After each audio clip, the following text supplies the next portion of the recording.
Morning class. कैसे हो आप सभी? आई होप हैप्पी होंगे, हेल्दी होंगे। मैं रेनू चौधरी आज इकोनॉमिक्स के एक नए टॉपिक के साथ आपके सामने प्रेजेंट हुई हूँ। तो क्लास शुरू करने से पहले मैं आप सभी से रिक्वेस्ट करती हूँ, प्लीज मेरे channel Shri Shyam study point को सब्सक्राइब कीजिए, लाइक कीजिए, शेयर कीजिए, कमेंट कीजिए और हाँ, बेल आइकन प्रेस करना ना भूलिए ताकि नए नए नोटिफिकेशन आपको मिलते रहें। तो आइए बिना टाइम वेस्ट किए हम अपनी आज की क्लास शुरू करते हैं। तो देखिए, आज हम मैक्रो इकोनॉमिक्स का चैप्टर फर्स्ट करेंगे और उसमें एक इंटरेस्टिंग टॉपिक हम करेंगे जिस टॉपिक का नाम है माइक्रो मैक्रो पैराडॉक्स। बहुत बच्चे इसमें कंफ्यूज होते हैं, समझ नहीं पाते कि ये टॉपिक है क्या, इसका मीनिंग ही नहीं क्लियर कर पाते। हम बहुत इजी वर्ड्स में इसे एक्सप्लेन करेंगे, आपकी लैंग्वेज में, बिल्कुल सिंपल लैंग्वेज में हम इसे एक्सप्लेन करेंगे। तो माइक्रो मैक्रो पैराडॉक्स होता क्या है, सबसे पहले हम क्लियर करेंगे ये वर्ड है जो पैराडॉक्स।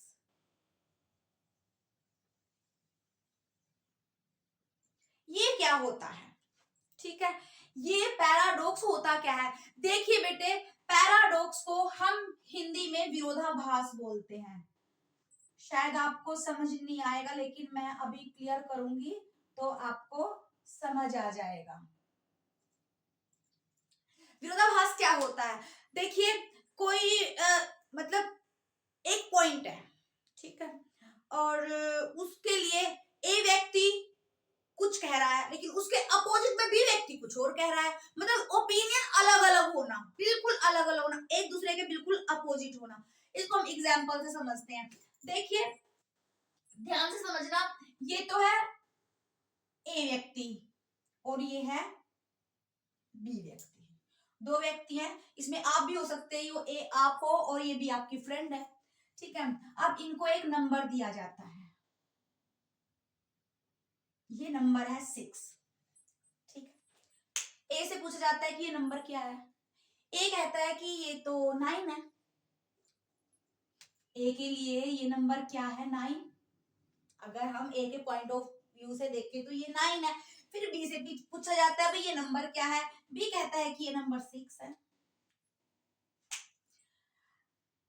ए के पॉइंट ऑफ व्यू से देखें तो ए का भी आंसर ठीक है और बी का भी आंसर ठीक है, लेकिन ए का और बी का जो आंसर है वो बिल्कुल एक दूसरे के अपोजिट है। ये पैराडॉक्स है, समझ में आया। और एक और हम एग्जांपल से मैं आपको क्लियर करती हूँ, क्योंकि जब तक आपको पैराडॉक्स का मीनिंग ही नहीं पता चलेगा तब तक बेटे आप इसको समझ ही नहीं पाओगे। अब देखिए जैसे मोबाइल चलाना है, ठीक है, मोबाइल जैसे मैं कभी एडिटिंग करूंगी, कभी वीडियो बनाऊंगी, मतलब मेरा सारा काम मोबाइल पे है। कई बार तो ऐसा हो जाता है कि जो घर के काम है ना वो भी मेरे से ठीक ढंग से नहीं हो पाते। तो अगर घर वालों के पॉइंट ऑफ व्यू से देखें तो क्या होगा, सारा दिन फोन में लगी रहती है, यही होगा ना।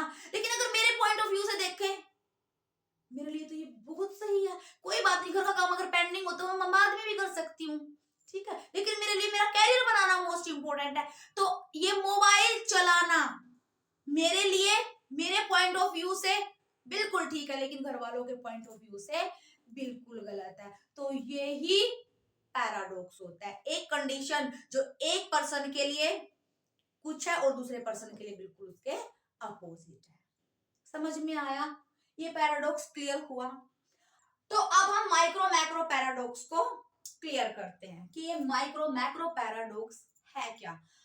अब देखिए एक सेविंग आपने सुना होगा, सेविंग सुना होगा। तो ये सेविंग जो है अगर हम इसे माइक्रो लेवल पे देखें, अगर हम इसे माइक्रो लेवल पे देखें तो बेटा ये वर्च्यू है।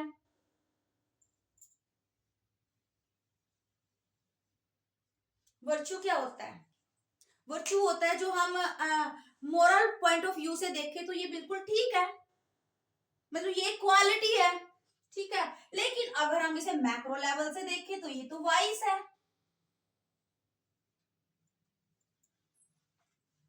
मतलब ये मोरल वैल्यू से बिल्कुल भी ठीक नहीं है, ठीक है, ये गलत है। तो मतलब ऐसा कैसे हो सकता है कि एक ही वर्ड है सेविंग, एक ही एक्ट है सेविंग, वो अगर हम माइक्रो पॉइंट ऑफ व्यू से देखें तो वो वर्च्यू है और अगर हम मैक्रो पॉइंट ऑफ व्यू से देखें तो वो वाइज है, और यही पैराडॉक्स है, यही माइक्रो मैक्रो पैराडॉक्स होता है। अब हम इसे एक्सप्लेन करेंगे कि सेविंग वर्च्यू कैसे है और सेविंग वाइज कैसे है। ठीक है, तो देखिए अगर हम माइक्रो लेवल पे देखें, ध्यान से समझना, अगर हम माइक्रो लेवल पे देखें तो मैं आपसे पूछूंगी कि बेटे सेविंग करना कैसा होता है। मोस्टली आप सबका रिप्लाई यही होगा कि सेविंग करना अच्छा होता है। ठीक है, if an individual save money, ठीक है, तो सेव मनी से क्या होगा, वो अपने फ्यूचर को की प्रोस्पेरिटी को इंक्रीज करेगा। ठीक है, ये इंडिविजुअल के पॉइंट ऑफ व्यू से बहुत सही है, सेविंग हमें करनी चाहिए, लेकिन सेविंग मैक्रो लेवल पे एक वाइज है। वो कैसे, इसको हम एक्सप्लेन करते हैं, अच्छे से समझना। देखिए अगर हमारी इकोनॉमी में एवरी पर्सन सेविंग ज्यादा करनी शुरू कर दे, अपनी सेविंग को बढ़ा दे, देखिए मैक्रो में अगर एवरी पर्सन सेविंग को क्या करता है, इंक्रीज कर दे, ज्यादा कर दे, इससे क्या होगा बेटे, डिमांड आपकी कम हो जाएगी। Demand for goods and Capitals की जो डिमांड होगी वो कम होगी। क्यों कम कर दिया, क्योंकि उसने अपनी इनकम का मोस्ट ऑफ पार्ट सेव करना शुरू कर दिया। ठीक है, तो ऑटोमेटिकली उसका डिमांड कम हो जाएगी। अगर गुड्स एंड सर्विसेज की डिमांड कम होगी तो इससे क्या होगा, इससे आपका इन्वेस्टमेंट भी कम हो जाएगा। जब मार्केट में डिमांड ही नहीं होगी तो इन्वेस्टमेंट किस चीज का करेंगे हम। अगर हमने इन्वेस्टमेंट कर भी दिया, उस प्रोडक्ट की डिमांड ही नहीं है, तो इससे तो हमारा लॉस हो जाएगा।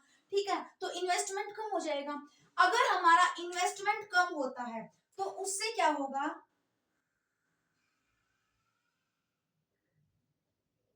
प्रोडक्शन कम हो जाएगा। जब इन्वेस्टमेंट ही नहीं होगा तो फिर वो सामान बनेगा कैसे, उसका प्रोडक्शन ही कम हो जाएगा। अगर प्रोडक्शन कम होता है, ध्यान से समझना, अगर प्रोडक्शन कम होता है तो उससे क्या होगा, एक्सपेंडिचर कम हो जाएगा। उससे क्या होगा, एक्सपेंडिचर, खर्च कम हो जाएगा, खर्च ही नहीं होगा। देखो दो तरह के खर्च होते हैं इकोनॉमी में, एक होता है कंजप्शन एक्सपेंडिचर, एक होता है प्रोडक्शन एक्सपेंडिचर। ठीक है, तो कंजप्शन एक्सपेंडिचर तो यहाँ कम हो गया क्योंकि उसने सेविंग करनी शुरू कर दी, इसलिए उसकी डिमांड ही नहीं है, तो उसका एक्सपेंडिचर, कंजप्शन एक्सपेंडिचर यहाँ कम हो गया और इन्वेस्टमेंट एक्सपेंडिचर यहाँ कम हो गया। क्यों, क्योंकि जब डिमांड ही नहीं है, डिमांड नहीं होगा, इन्वेस्टमेंट नहीं होगा, इन्वेस्टमेंट नहीं होगा, प्रोडक्शन नहीं होगा, और वही प्रोडक्शन नहीं होगा तो फिर एक्सपेंडिचर, जो प्रोडक्शन एक्सपेंडिचर है वो अपने आप ही डिक्लाइन हो जाएगा। समझ में आया, और इससे क्या होगा, हमारी इकोनॉमी पुअर्टी की तरफ चली जाएगी, वहां पे प्रोस्पेरिटी नहीं होगी, वहां पे पुअर्टी हो जाएगी, डिप्रेशन में हमारी इकोनॉमी चली जाएगी। तो समझ आया ये पॉइंट कि अगर हम सेविंग को एट अ माइक्रो लेवल पे देखें तो it is a virtue, but अगर हम सेविंग को मैक्रो लेवल पे देखें तो it is a wise, it is called micro macro paradox. I hope आपको ये टॉपिक अच्छे से क्लियर हुआ होगा। और हाँ, एक पॉइंट और देती हूँ चलो मैं आपको। अच्छा आप एक बात बात बताइए, एक आदमी है झूठा है, वो हर टाइम झूठ बोलता है, इंटरेस्टिंग एग्जांपल है, वो हर टाइम झूठ बोलता है, लेकिन स्टेज पे आके उसने कहा भाई मैं तो झूठा हूं, मैं हर बात झूठ बोलता हूं, मैंने आज तक सच बोला ही नहीं है, मेरे पास झूठ के सिवा कुछ है ही नहीं, तो it is also a paradox. Why, क्योंकि देखिए वो झूठ बोलता है, सभी कहते हैं कि वो झूठ बोलता है, लेकिन अभी स्टेज पे तो वो सच बोल रहा है, अभी स्टेज पे तो उसने सच बोला कि भाई मैं तो झूठा हूं, मैं हमेशा झूठ बोलता हूं, तो इट इज अ पैराडॉक्स। एक ही थिंग, एक ही चीज के लिए, एक ही ओपिनियन के लिए अलग अलग लोगों के अलग अलग ओपिनियन होना। एक चीज है उसको एक व्यक्ति कह रहा है बिल्कुल ठीक है, और एक चीज है उसको दूसरा व्यक्ति कह रहा है बिल्कुल गलत है, it is called paradox and it is called micro macro paradox.